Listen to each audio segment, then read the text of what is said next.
Hi guys, back with my second book review for the day. What is the date? It's like January 30th or something, 2024. So one of the books I've really enjoyed of late, and if you follow me on Twitter, you have seen that I've mentioned this several times. Um, George Berkeley's Principles of Human Knowledge. I loved this book. And first of all, I'll just say that it's Principles of Knowledge plus three dialogues. I wasn't sure whether to present the whole thing as one or present just the principles by itself and then the three dialogues. Excuse me.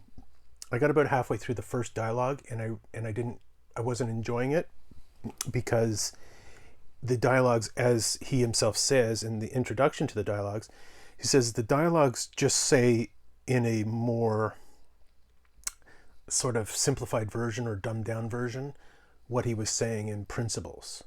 Okay, so if you understood principles, then you don't really need to read the dialogues. But if you didn't understand principles, then probably the dialogues would be good. Or I might even suggest, if you don't have a philosophical background, start with the first dialogue and see where it goes. Now, Berkeley is one of those guys that they list in history of philosophy. Now I have a philosophy undergraduate degree, and when you list off the big philosophers from Descartes to, I would say, Kant, right? I never studied Hegel, so I never include him. So that great list of 17th century philosophers, so you get Descartes, Hobbes, Hume, Spinoza, Leibniz, Kant. I feel like I'm forgetting someone. Well, Berkeley, right? So you have the empiricists and the rationalists, right? Did I get that right? Yes. So the rationalists are Leibniz, Spinoza, and Descartes. The empiricists, I forgot Locke. Locke, Berkeley, and Hume. Okay? So Locke, Berkeley, and Hume are all British, right? And then Descartes, French. Spinoza,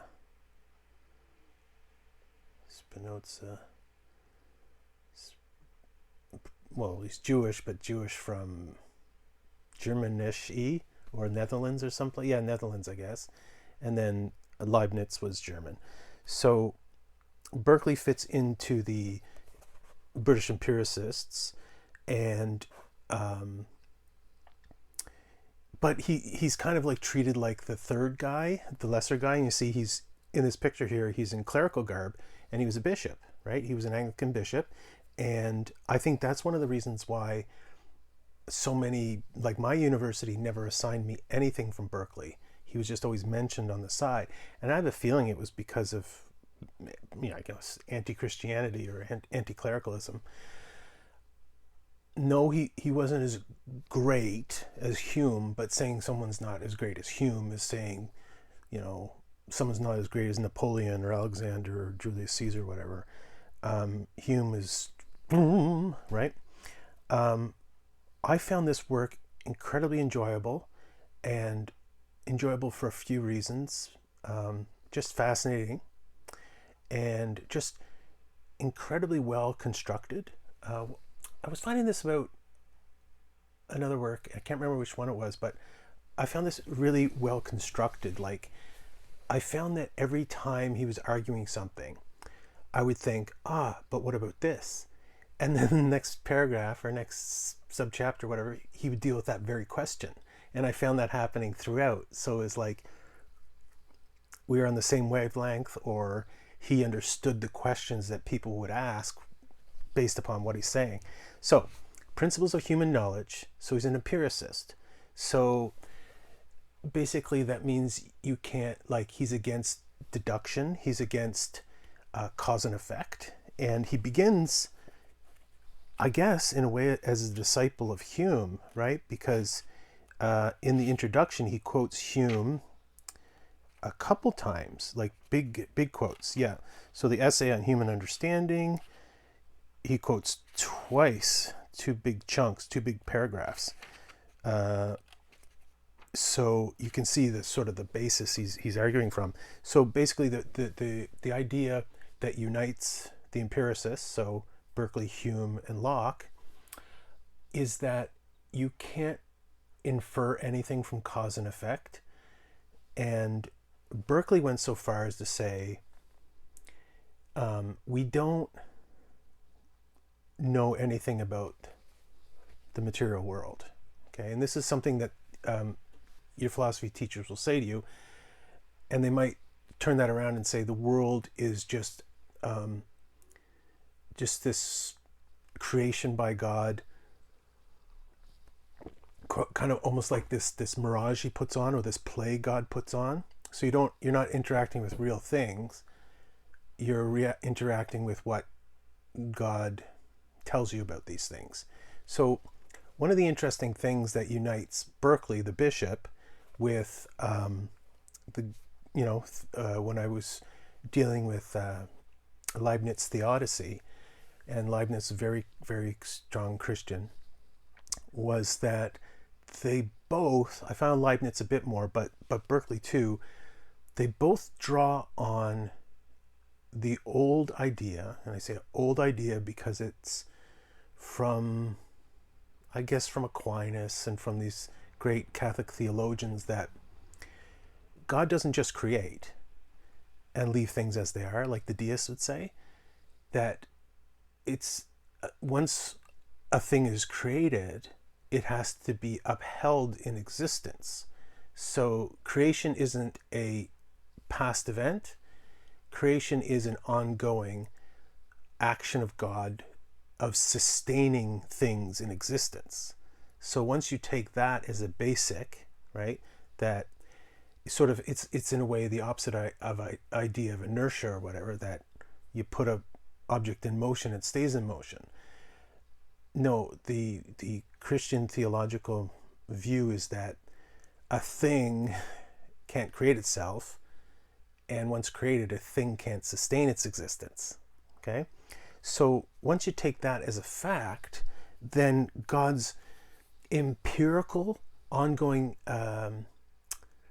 ongoing epistemological action, his ongoing, as Augustine would say, his ongoing teaching, that God is the teacher of the soul, that his ongoing teaching is no more absurd than his ongoing sustaining things in existence. So if you think that a better version of view of God is that he would create things that can sustain themselves in being, well, that's false, right? Because things that are finite can't sustain their own existence. That it's a simple fact that God is an ongoing creator, because the only thing that exists in itself is God. Everything else exists insofar as God creates it from nothing and sustains its existence. Okay, so why am I going on and on about this? Because it's so interesting that, and again, here's another link between Berkeley and Leibniz, is that they both have an idea that God doesn't do anything useless. They both sort of have this idea that there's no parts of existence that are superfluous. And superfluous in this sense would mean that there's nothing that exists in the universe that doesn't exist to be known by us. Think about that, what I just said, for a few minutes. Okay, so if that doesn't make sense, run that through your head for a few minutes.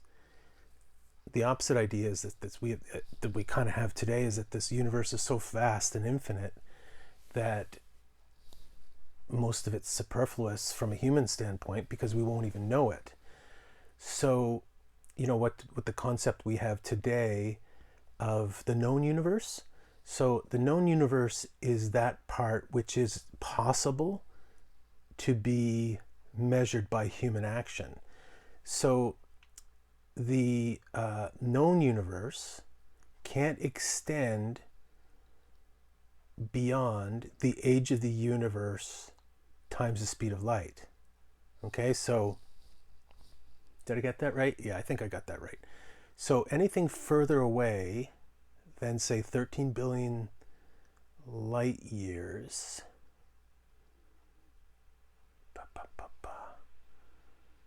plus the lifespan of humanity, I guess, is outside of the known universe, because it's outside of the distance that photons can travel to tell us about those parts of the universe. So our idea today is that most of the universe is empty space, is wasted space, right? But Berkeley and Leibniz have the idea that that's retarded. So Berkeley is saying something a bit different from Leibniz, in the sense that, in a way, we don't, he says, okay, taking up Hume's idea that we don't know the world as it is, and Kant would say that too. We know phenomena, right? We know that this has whiteness, solidity, it reflects light, blah, blah, blah. But I don't even know whether it exists or not. Now, Berkeley, in a way, says it doesn't exist. Whereas Kant would say, I don't know, we don't know whether it does. But Kant has some rules to say what we can know about it. Okay, those are his, I can't remember what he calls them, but basically the things, what did he call them? Basically the rules for judging things. Anyway, I can't remember his term for it. So, but it doesn't matter, because we're not doing Kant right now, we're doing Berkeley. So Berkeley says that all we have are ideas. And he proves that, and I will be talking about Descartes in a few minutes. So remember, Berkeley's an empiricist and Descartes is a rationalist. So Descartes will say that we can know the world such as it is because God tells us what it is, such as it is. So I can know this.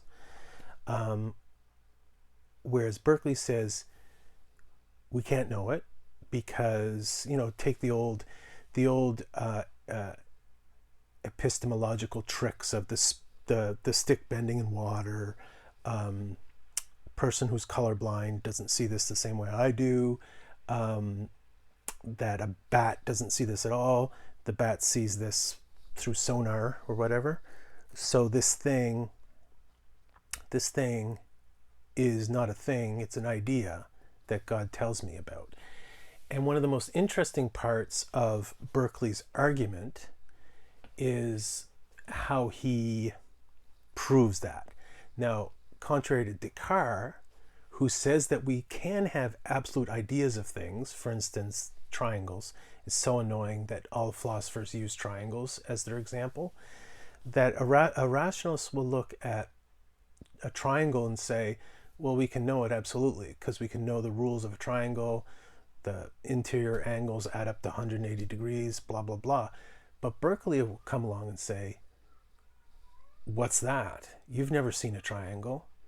You've never seen triangleness, right? And it's really interesting that, there's several proofs like that. He talks about a line that can be infinitely divided. He says, well, picture it. You can't. You can't picture a triangle either without being a certain size and shape. So you've never seen triangleness, and you can't even picture it. And you know what? That's a valid argument. You can't picture it. So the difference between Descartes and so the rationalists, Plato would fit into that category too, and the empiricists, is the empiricists will say that you don't have a notion of triangle.